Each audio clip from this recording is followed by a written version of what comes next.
오늘 우리에게 주신 하나님 말씀은 신약 성경 사도행전 20장 13절에서 24절까지 말씀입니다. 신약 성경 223쪽 사도행전 20장 13절부터 24절까지 봉독하겠습니다. 우리는 앞서 배를 타고 앗소에서 바울을 태우려고 그리로 가니 이는 바울이 걸어서 가고자 하여 그렇게 정하여 준 것이라. 바울이 앗소에서 우리를 만나니 우리가 배에 태우고 미둘레네로 가서 거기서 떠나 이튿날 기오 앞에 오고 그 이튿날 사모에 들르고 또 그 다음날 빌레도에 이르니라. 바울이 아시아에서 지체하지 않기 위하여 에베소를 지나 배 타고 가기로 작정하였으니 이는 될 수 있는 대로 오순절 안에 예루살렘에 이르려고 급히 가미로라.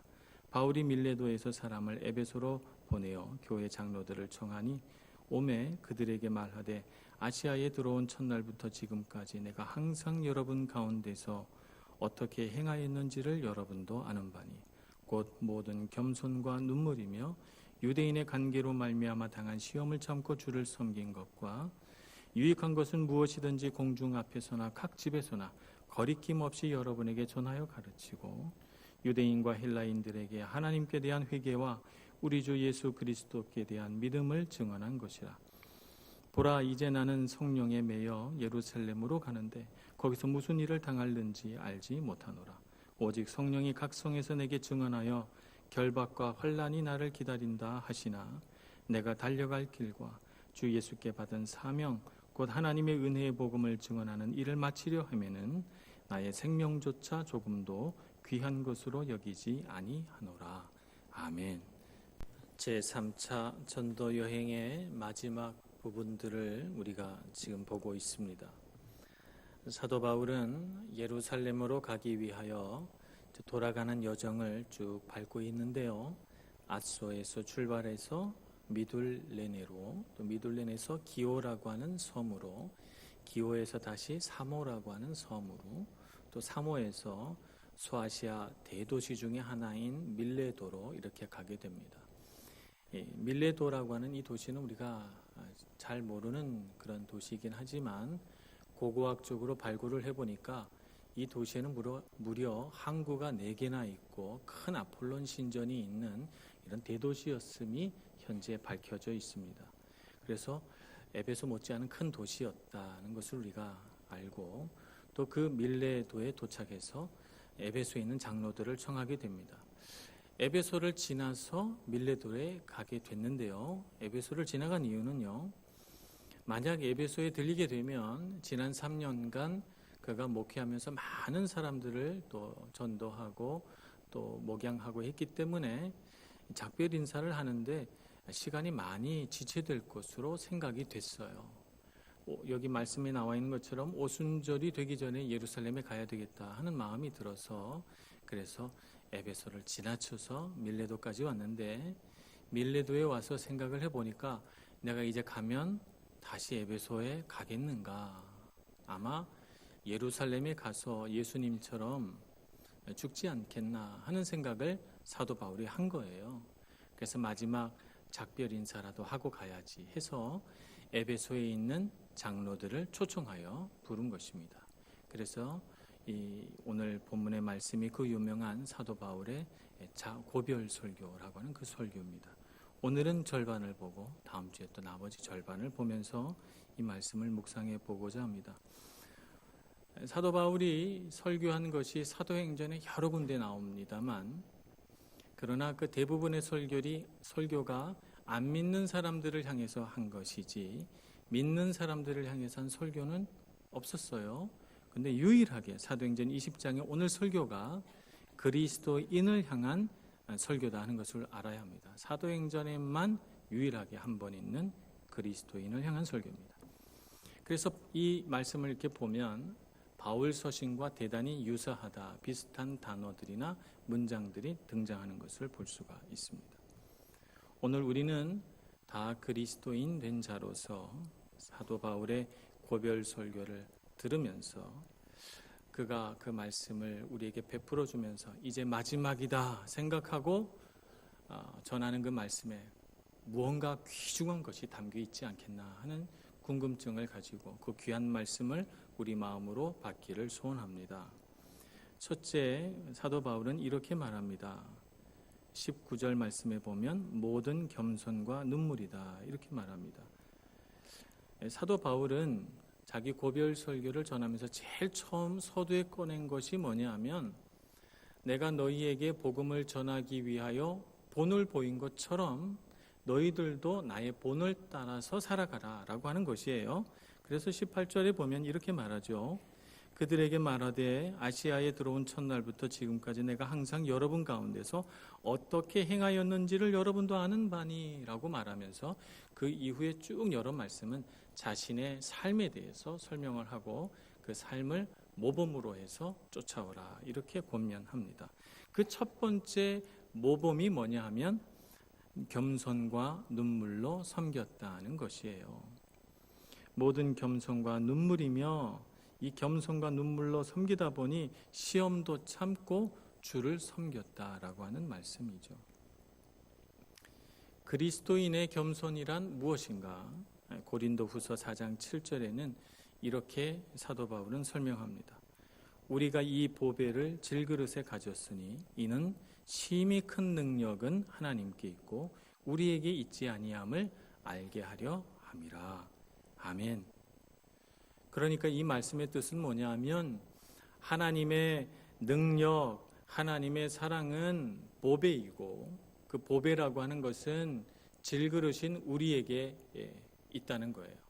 그러니까 우리는 질그릇일 뿐이요 그 보배를 주신 하나님의 능력만 나타나서 우리 질그릇은 감추어지고 우리 질그릇에 담긴 하나님의 보배만 영광받게 되기를, 이런 말씀이 이 말씀의 뜻이지요. 그리스도인은 하나님의 은혜와 사랑과 능력을 담는 그릇입니다. 여기에서 이 그릇이 질그릇이냐 사기 그릇이냐 은그릇이냐 금그릇이냐 이런 것은 중요하지 않아요. 그렇게 중요한 문제는 아닙니다. 그릇의 목적에 있어서 가장 우선된 목적은 얼마나 아름다우냐, 무슨 재료로 만들어졌느냐가 아니고 이 그릇이 음식을 담을 수 있느냐라고 하는 것이에요. 음식을 담을 수 없다면 제 아무리 값비싼 재료로 만들고 아름답게 조각을 했어도 더 이상 그릇은 아니에요. 음식을 담을 수 있어야 그릇이죠. 금그릇이라도 깨졌다면 쓸 수가 없습니다. 우리 가운데 어느 누가 손님을 대접하면서 야, 귀한 손님이 왔으니 내가 오늘은 금그릇으로 대접해야 되겠다. 근데 금그릇이 깨져 있어요. 깨졌으면 어때? 금그릇인데 금그릇으로 대접해야지. 그래서 우리 중에 어느 누가 깨진 금그릇에다가 대접하는 사람이 있습니까? 이건 깨졌으니 못 쓰겠구나. 이거보다 못하지만 온전한 그릇 있으면 거기다가 예쁘게 담아서 내어드리죠. 그것이 주인의 올바른 섬김입니다. 그리스도인의 삶의 목적은 하나님의 은혜와 사랑과 능력을 우리 자신의 삶을 통해서 온전히 담아내는 거예요. 하나도 흘려버리지 않고. 나라고 하는 그릇, 이 그릇은 중요하지 않아요. 하나님이 우리를 질그릇으로도 금그릇으로도 은그릇으로 만들었지만 그러나 우리의 기쁨은 내가 온전한 그릇으로 하나님의 은혜와 사랑을 담아내어 사도 바울의 고백처럼 내가 이 보배를 이 질그릇에 담았다라고 하는 자랑이 되어야 하는 것입니다. 우리가 손님을 대접할 때 우리는 언제 가장 기쁜가요? 손님이 와서 음식을 이렇게 먹다가 야, 오늘 이 집에서 대접한 이 그릇이 참 예쁘네요. 이럴 때 여러분 마음이 기쁘십니까? 아니면 음식을 먹으면서 참 음식이 맛있습니다. 어쩜 이렇게 음식을 잘하세요? 이렇게 하면 기분이 좋습니까? 제가 이렇게 질문하면 꼭 그릇도 이쁘고 음식도 맛있다 그러면 좋습니다. 이러는 아주 창조적인 분들이 꼭 계시죠. 그러면 제일 좋겠죠.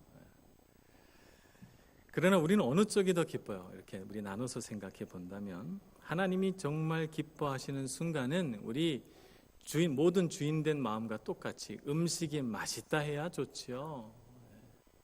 그릇인 우리를 보고 세상 사람들이 그릇이 참 예쁘네 이렇게 세상 사람들이 평가하는 것보다는 이 그릇에 담긴 하나님의 은혜가 참 놀랍습니다. 하나님의 사랑이 참 위대하군요. 우리를 보고 그렇게 말해줘야 하나님이 기쁘시지, 세상 사람들이 그릇 참 빛나고 예쁘네요 라고 하는 것은 하나님의 기쁨이 되지 않습니다. 그러니 우리는 어떻게 살아야 합니까? 내가 주인공 되려고 하면 안 되는 거예요. 그리스도인의 겸손이란 무엇인가 하면 내가 금그릇 은그릇 되어서 내가 주인공 되고자 하는 마음을 버리고 내가 그릇된 사람으로서 내 안에 무엇을 담았는가, 나는 과연 하나님께서 맛있게 담아놓은 이 은혜와 사랑과 능력을 세상 사람들에게 먹여주고 있는 사람인가, 베풀고 있는 사람인가 라고 하는 것입니다. 그러므로 우리는 우리의 그릇됨에 대하여 생각하기보다는 우리 안에 담겨진 하나님의 은혜가 얼마나 큰가, 하나님의 사랑이 얼마나 귀한가 하는 것을 날마다 기쁘게 여기고 자랑스럽게 여기고 그 은혜와 사랑으로 이 세상을 살아갈 수 있는 저희들이 되기를 소망합니다. 그것이 하나님께 영광이 됩니다. 고린도전서 10장 31절에서는 사도 바울이 이렇게 고백하죠. 그런즉 너희가 먹든지 마시든지 무엇을 하든지 다 하나님의 영광을 위하여 하라. 그릇된 우리가 이 세상을 살면서 겸손히 해야 할 그 모든 것은 그저 하나님의 영광을 드러내는 것입니다. 겸손으로 섬길 뿐만 아니라 사도 바울은 눈물로 섬겼습니다. 고린도후서 2장 4절에는 사도 바울의 눈물이 기록되어 있어요. 내가 마음에 큰 눌림과 걱정이 있어 많은 눈물로 너희에게 썼노니, 이렇게 말합니다. 이 썼다는 것은 뭐냐 하면 고린도 전서를 가리키는 거예요. 고린도 전서를 쓸 때 많은 걱정과 금심을 가지고 눈물을 흘리며 편지를 보냈다는 것이죠. 많은 눈물로 너희에게 썼노니 이는 너희로 근심하게 하려 한 것이 아니요 오직 내가 너희를 향하여 넘치는 사랑이 있음을 너희로 알게 하려 함이라. 사도 바울의 눈물의 의미는 사랑이었다는 거예요. 사도 바울이 눈물로 섬겼다는 것은 재채기하다 눈물 나서 그 눈물로 섬겼다는 것이 아니죠. 눈물이라고 하는 것은 우리 마음의 감정에 있어서 가장 격렬한 감정이 눈물입니다. 사람이 어지간히 기뻐서는 눈물 안 나요. 그런데 정말 기쁘면 눈물이 나요. 금메달 딴 순간 뭐 이렇게 되면 너무 기쁘니까 이게 말로 형용이 안 되니까 눈물이 나요. 어지간히 슬퍼가지고는 우리 그냥 속상하다 말지 눈물 잘 안 납니다. 그런데 정말 슬프면 말이 안 나와요. 그냥 눈물만 나죠. 눈물이라고 하는 것은 가장 격렬한 우리 감정의 표현인데 사도 바울이 많은 눈물로 섬겼다는 거예요. 사도 바울의 사랑에서 나오는 안타까움, 간절함, 이런 것이 이 눈물로 표현이 된 거예요. 그러면 무엇이 사도 바울의 눈에서 이렇게 눈물이 나게 했을까요? 예수 그리스도를 전하여도 받아들이지 않고 그것을 거부하는 많은 사람들을 보면서 너무 안타까워서 눈물이 났겠죠. 말씀을 열심히 가르쳐서 교회 안에서 양육되고 자라나서 하나님 잘 믿는 사람이 되기를 바랬는데 고린도 교회를 보니 신앙생활을 힘겨워하는 이 미성숙한 신자들 때문에 교회가 나뉘어지고 갈라지고 싸우고 복음이 가치 없어지는 것을 보니 너무 속상하고 마음이 아프고 괴로워서 눈물을 흘리며 권면을 한 것입니다. 교회가 늘 순수한 복음을 붙들고 하나님만 섬겨야 되는데 거짓 교사들이 교회 안에 들어와서 교회에 여러 가지 잘못된 말을 심음으로써 시험 들게 하고 교인들 마음을 어지럽게 하니 그 모든 과정을 보면서 사도 바울의 마음이 너무 가슴 아파서 눈물을 흘리며 그들에게 편지하고 또 방문하고 그들을 섬겼던 것입니다. 오늘 우리는 어떻게 하나님을 섬겨야 합니까? 주님의 몸된 교회를 어떻게 섬겨야 합니까? 섬기다 보면 눈물 나는 일들이 참 많아요. 눈물 나는 일들이 참 많죠. 열심히 수고해도 누가 수고했다고 말해주는 사람도 잘 없고, 열심히 했는데 교회에서는 자칫하면 욕먹기 십상이고, 하나님 뜻대로 잘 살려고 했는데 교회에서 다 내 마음 같지 않아서 교회 내 갈등이 일어나고 시험들 만한 일들이 생기면 얼마나 가슴 아픕니까? 그럴 때 여러분, 우리가 어떻게 섬겨야 합니까? 많은 눈물로 섬겨야 합니다. 주님 앞에 무릎 꿇고 기도하고 사도 바울의 심정으로 안타깝게 주님 앞에 구하면서 겸손과 눈물로 섬겨야 하나님의 나라가 세워지는 것입니다. 오늘 사도 바울이 에베소의 장로들을 왜 초청해서 말씀을 전하겠습니까? 그들이 그와 같이 겸손과 눈물로 섬기라고, 그래서 하나님의 나라가 든든히 세워지게 해달라고 사도 바울이 권면하고 있는 것입니다. 오늘 우리에게 주는 말씀인 줄 알고 이 말씀을 우리 말씀으로 받습니다. 우리는 이와 같이 겸손하게, 이와 같이 눈물로 주님의 몸된 교회를 잘 섬겨서 오직 우리 삶에, 우리 교회 가운데 하나님의 영광만 드러나기를 소원합니다. 두 번째, 사도 바울은 은혜를 헛되게 하지 말라고 우리에게 권면하며 가르치십니다. 오늘 20절 말씀을 보면 이렇게 말씀하십니다. 유익한 것은 무엇이든지 공중 앞에서나 각 집에서나 거리낌 없이 여러분에게 전하여 가르치고 유대인과 헬라인들에게 하나님께 대한 회개와 우리 주 예수 그리스도께 대한 믿음을 증언한 것이라, 이렇게 말씀합니다. 우리가 그리스도인 됨으로써 하나님께 많은 은혜를 받습니다. 많은 은혜를 받습니다만 그 은혜가 은혜되게 하려면 그 은혜가 헛되지 않게 해야 합니다. 그런데 우리가 하나님께 은혜를 받았으면서도 늘 똑같은 은혜의 자리에 머물러 있으면 하나님이 주신 은혜가 다 헛돼 버리는 것이죠. 히브리서 5장 12절에서는 이렇게 말씀하십니다. 때가 오래되었으므로 너희가 마땅히 선생이 되었을 터인데 너희가 다시 하나님의 말씀의 초보에 대하여 누구에게서 가르침을 받아야 할 처지이니 단단한 음식은 못 먹고 젖이나 먹어야 할 자가 되었도다. 때가 오래되었으므로, 시간이 많이 흘렀으므로, 복음을 받은 지 오래되었으므로, 교회 생활한 지 오래되었기 때문에 이제는 당연히 선생의 자리에서 복음을 전하고 가르쳐야 할 사람이 되어 있어야 할 터인데, 이런 오랜 세월을 하나님 앞에서 은혜를 받았음에도 불구하고 아직도 영적인 유아기에서 성장하지 못하고 멈춰서 있으니 안타깝다는 것입니다. 그래서 단단한 식물을 먹을 정도로 성장해 있어야 할 사람에게 이제 다시 젖을 먹여야 하니 안타깝다는 것이 오늘 히브리서의 말씀이죠.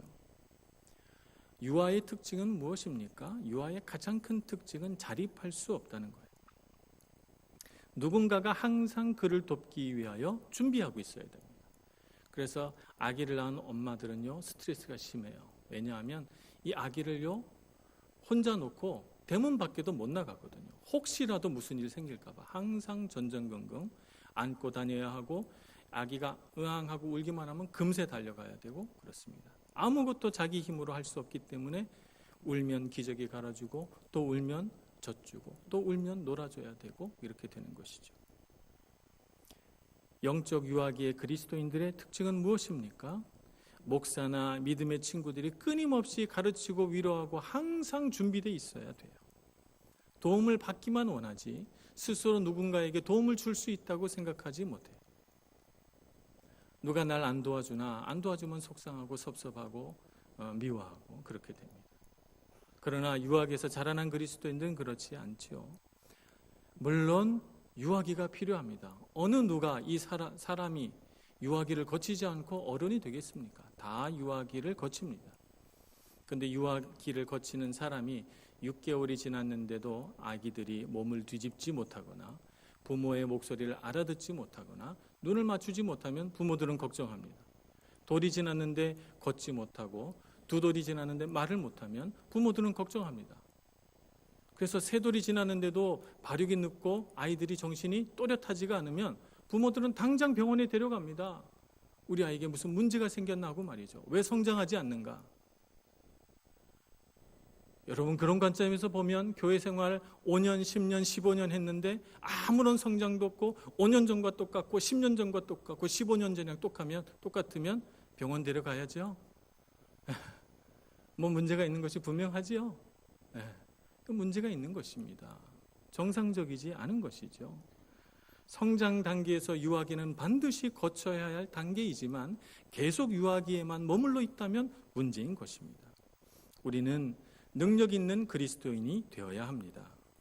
고린도후서 6장 1절은 이렇게 말씀합니다.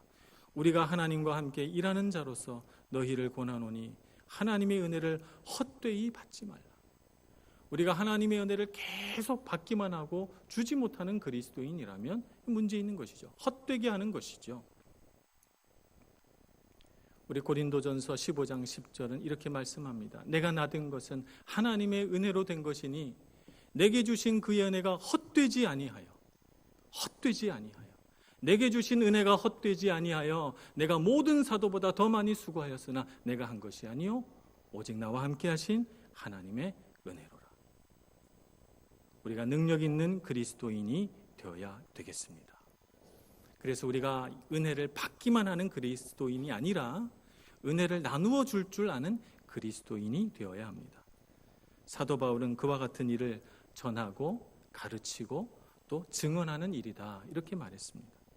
오늘 우리는 어떻게 살아갑니까? 우리 지난 일주일을 한번 돌아봅시다. 일주일을 살아오면서 성경에 대해서, 복음에 대해서, 신앙에 대해서 몇 번이나 얘기하셨습니까? 여러분들의 가정 안에서 사랑하는 배우자들이나 혹은 자녀들과 함께 이런 성경과 복음과 신앙에 대해서 몇 번이나 얘기하셨습니까? 또 혹은 몇 사람에게 이런 복음과 신앙과 믿음에 대해서 말했습니까? 얼마나 많은 사람들과 이런 주제에 대해서 이야기를 했습니까? 여러분, 한마디도 안 하고 그런 얘기 없이 오로지 오늘 주일날 내가 일주일 동안 하나도 은혜를 못 받았으니 주일날 가서 은혜 받아야 되겠다 이렇게 받으려고만 오늘 교회에 왔다면 아직 영적인 유아기가 분명합니다. 오늘 우리는 받은 은혜가 있다면 세상에 나가서 이야기해야 됩니다. 가르치고 전하고 증언해야 됩니다. 내 삶 가운데 일어난 하나님의 은혜를 우리 가족들과 함께 이야기해야 되고 우리 친구들과 함께 이야기해야 되고 혹시 여러분 가운데 하나님을 알지 못하는 누군가가 있다면 그에게 기꺼이 우리가 받은 은혜를 나누어 주고 섬겨야 하는 것입니다. 이것이 바로 능력 있는 그리스도인입니다. 오늘 우리가 그와 같은 능력 있는 그리스도인이 되어서 우리에게 주신 하나님의 은혜가 헛되지 않게 해야 될 줄로 믿습니다. 전하며 가르치며 증언하는 능력 있는 그리스도인 되시기를 간절히 축원합니다. 세 번째 사도 바울의 권면은 성령에 매여 사는 삶을 우리에게 권면하며 가르칩니다. 바울이 예루살렘으로 가는 이유는 고난받는 예루살렘 교회를 돕기 위해서 헌금을 가지고 가는 일입니다. 헌금을 가지고 가는 그 길에 각 성에 도달할 때마다 성령이 사도 바울의 마음속에 말씀하시기를 예루살렘에 가면 결박이 기다려 묶인다는 거죠. 결박이 기다리고 있고 환난이 있을 거라고 가르치십니다. 그렇다면 우리 가기 싫죠. 내가 가서 감옥에 갇히고 환난이 기다린다고 하면 누가 가고 싶겠습니까? 아마 사도 바울도 똑같은 마음이었을 거예요. 그런데 왜 가고 있는 거예요? 예루살렘으로 가는 진짜 이유를 말합니다. 성령에 매여.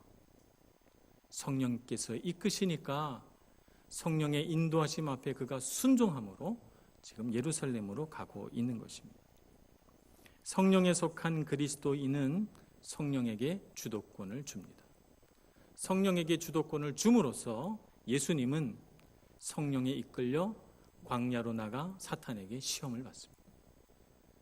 성령께서 이끄시니까 그의 마음속에는 고통 가운데 십자가를 피하고 싶었으나 내 뜻대로 마시고 아버지 뜻대로 하시옵소서라고 말씀드리면서 순종하여 십자가에 달리시고 죽기까지 충성하십니다. 성령께서 이끄시니까 7 집사 가운데 빌립은 광야로 나가서 이디오피아로 돌아가는 내시에게 복음을 전합니다. 성령에 속한 그리스도인은 항상 자기 삶의 주도권을 성령께 내어드립니다. 그러나 육신에 속한 그리스도인은 육신의 생각이 현저하게 자기의 삶 가운데 나타나기 때문에 성령께 주도권을 드리지 못합니다. 성령이 없다는 것은 아닙니다. 성령께서 마음에 있으나 그러나 육신의 생각이 현저하게 두드러지게 나타나므로 성령이 안에 계시나 근심하는 것이죠. 육신에 속한 그리스도인에게는 성령을 근심케 되는 일이 일어납니다. 우리는 육신에 속하지 않고 성령에 속한 그리스도인입니다. 그러므로 우리는 우리의 주도권을 주님 앞에 드려야 합니다.